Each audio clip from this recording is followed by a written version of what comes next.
اللہ رب العزت نے قرآن پاک میں ارشاد فرمایا والذی جاء بالصدق وصدق بہ اولئک هم المتقون، کہ وہ ذات جو سچ لے کر آئی اور جس نے اس سچ کی تصدیق کی، اولئک هم المتقون، یہی متقی ہیں، یہی پرہیزگار ہیں، یہی اللہ سے ڈرنے والے ہیں۔ والذی جاء بالصدق سے مراد حضور علیہ السلام کی ذات ہے، وصدق بہ سے مراد جناب سیدنا صدیق اکبر رضی اللہ تعالی عنہ ہیں، یعنی سچ لے کر آنے والے حضور علیہ السلام ہیں اور سچ کی تصدیق کرنے والے جناب سیدنا صدیق اکبر رضی اللہ تعالی عنہ ہیں۔ حاضرین محترم، جناب سیدنا صدیق اکبر رضی اللہ تعالی عنہ آپ کی عظمت و شان کے حوالے سے حضور علیہ السلام نے ارشاد فرمایا لِكُلِّ نَبِيٍّ رَفِيقٌ، حضور فرماتے ہیں کہ اللہ نے ہر نبی کے لیے کوئی نہ کوئی رفیق بنایا ہے، ہر نبی کے لیے کوئی نہ کوئی ساتھی بنایا ہے۔ اور پھر حضور فرماتے ہیں وَرَفِيقِي فِي الْجَنَّةِ ابو بکر، اور اللہ نے جنت میں میرا رفیق جناب ابو بکر کو بنایا ہے،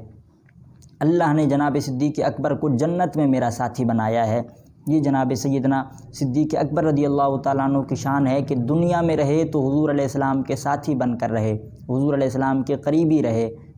حتیٰ کہ یوں کہا جاتا ہے کہ حضور علیہ السلام کا سایہ نہیں تھا لیکن سایہ بن کر جو حضور کے ساتھ رہے وہ صدیق اکبر ہیں۔ اور جناب صدیق اکبر دنیا میں بھی ہر وقت ساتھ رہے، اور حضور فرماتے ہیں وَرَفِيقِي فِي الْجَنَّةِ ابو بکر، جنت میں بھی ابو بکر ہی میرے رفیق ہوں گے، میرے ساتھی ہوں گے۔ تو یہ جناب صدیق اکبر رضی اللہ تعالیٰ عنہ کی شان ہے۔ اور جناب علی المرتضیٰ رضی اللہ تعالیٰ عنہ آپ ارشاد فرماتے ہیں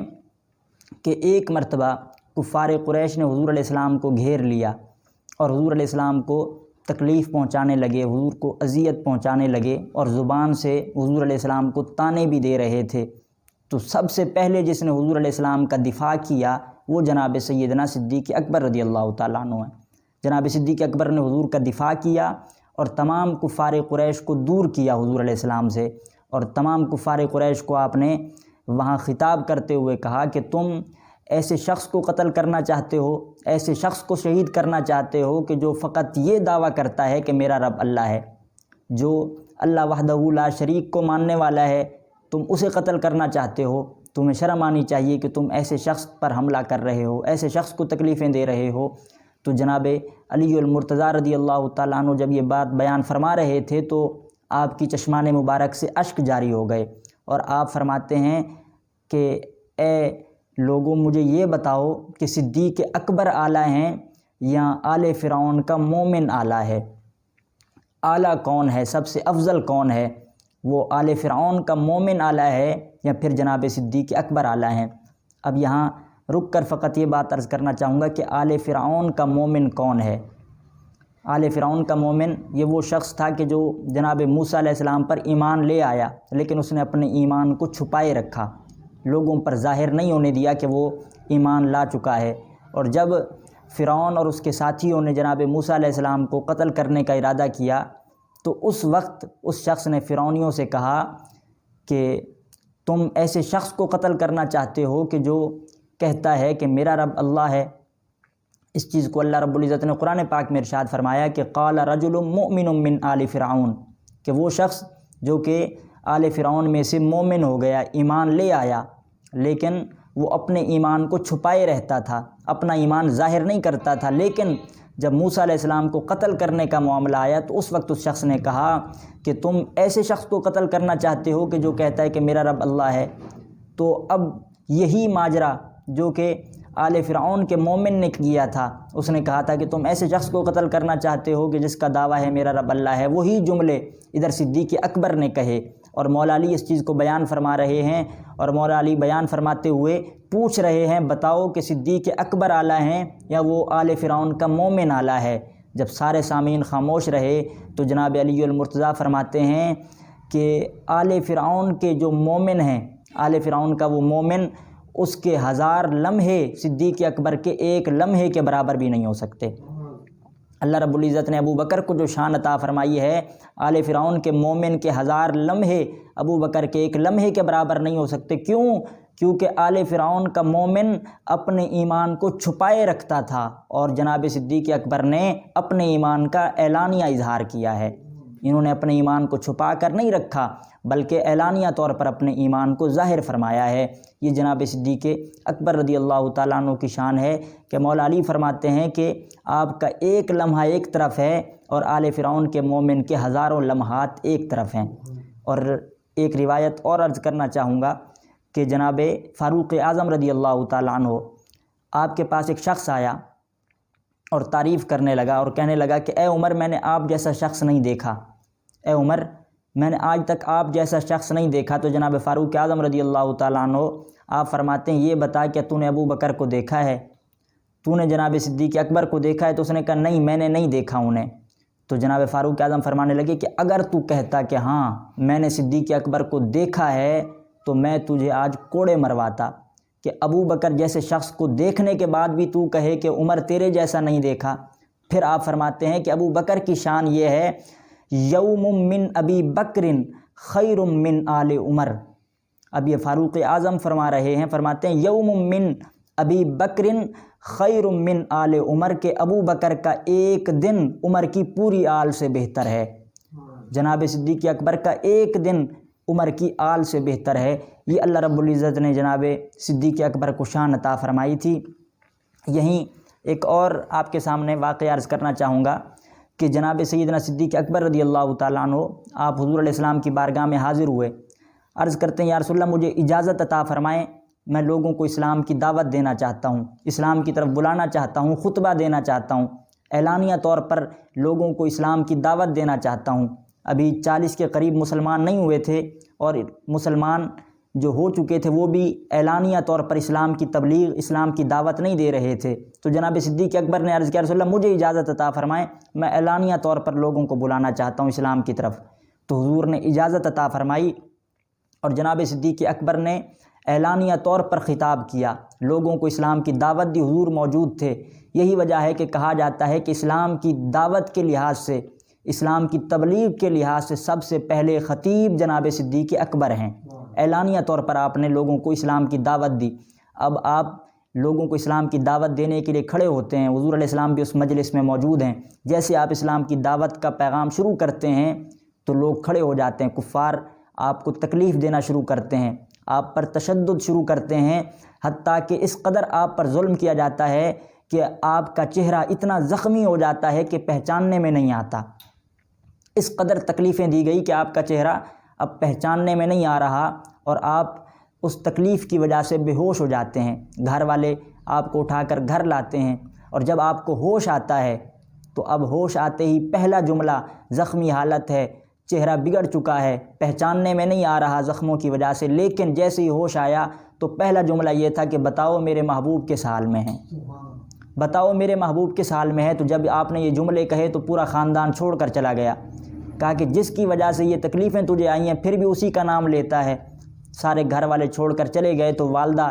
کچھ کھانے پینے کے لیے لائی کہ ابو بکر کچھ کھا لو، کچھ پی لو۔ تو آپ فرماتے ہیں میں اس وقت تک کچھ نہیں کھاؤں گا جب تک مجھے اپنے محبوب کی حالت کا علم نہ ہو جائے کہ میرے محبوب کس حال میں ہیں۔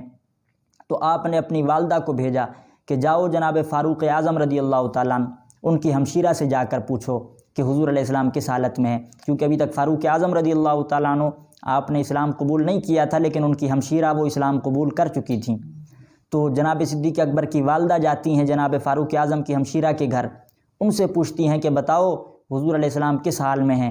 تو جناب فاروق اعظم کی ہمشیرہ کچھ نہیں بتاتی، بلکہ ان کی والدہ کے ساتھ جناب صدیق اکبر کے پاس آتی ہیں، صدیق اکبر کی حالت دیکھتی ہیں۔ تو صدیق اکبر پوچھتے ہیں کہ بتاؤ میرے محبوب کس حال میں ہیں۔ تو اب جناب فاروق اعظم رضی اللہ تعالیٰ عنہ آپ کی ہمشیرہ جناب صدیق اکبر سے کہتی ہیں کہ اے ابو بکر پریشان نہ ہو، محبوب بالکل ٹھیک ہیں، حضور علیہ السلام کی حالت بالکل درست ہے، اور اس وقت حضور علیہ السلام دار ارقم میں موجود ہیں، حضور دار ارقم کے اندر موجود ہیں۔ تو اب جناب صدیق اکبر فرماتے ہیں کہ میں اس وقت تک کچھ نہیں کھاؤں گا جب تک اپنی آنکھوں سے حضور علیہ السلام کی زیارت نہ کر لوں، جب تک میں حضور کی زیارت نہیں کروں گا کچھ نہیں کھاؤں گا۔ تو اس حالت میں جناب صدیق اکبر کو بھی زخمی حالت ہے، آپ کا چہرہ زخموں سے چور ہے، اور پہچاننے میں نہیں آ رہا، اس حالت میں بھی آپ کہتے ہیں کہ میں جب تک محبوب کو نہیں دیکھوں گا کچھ نہیں کھاؤں گا، تو حضور کو جناب سیدنا صدیق اکبر کو وہاں سے اٹھایا جاتا ہے اور دار ارقم میں حضور کے پاس لے جایا جاتا ہے، اور جب جناب صدیق اکبر حضور علیہ السلام کی زیارت کرتے ہیں تو آپ کو قرار آ جاتا ہے۔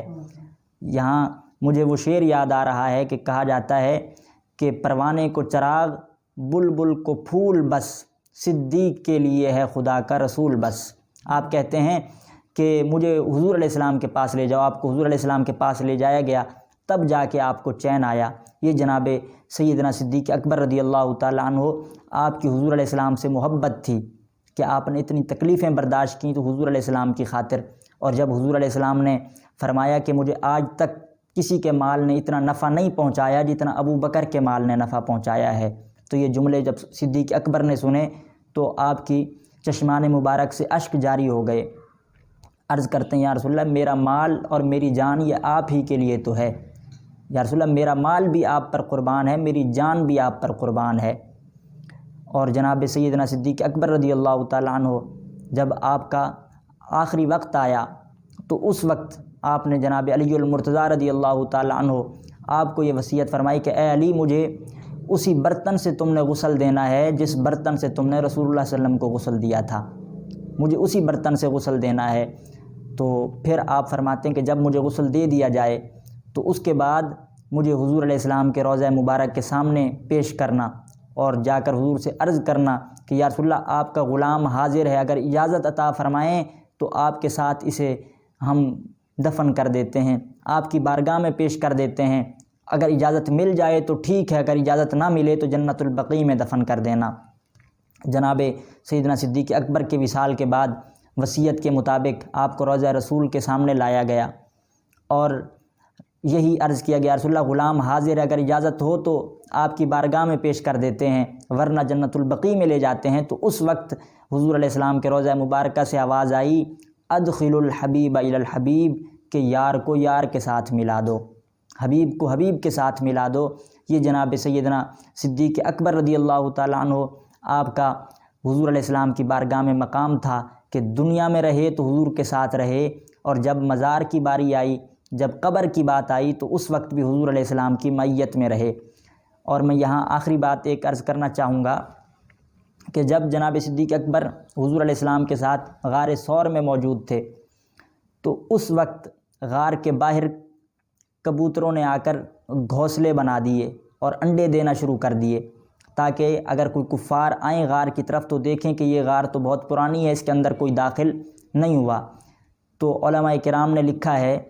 کہ حضور علیہ السلام نے جب یہ منظر دیکھا کہ کس طریقے پر کبوتروں نے آ کر انڈے دے دیے ہیں، گھونسلے بنا لیے اور انہوں نے آ کر ہماری حفاظت کی ہے، تو حضور علیہ السلام نے ان کے حق میں یہ دعا کی کہ مالک و مولا ان کی نسلوں کو بھی حرم سے باہر نہ بھیجنا،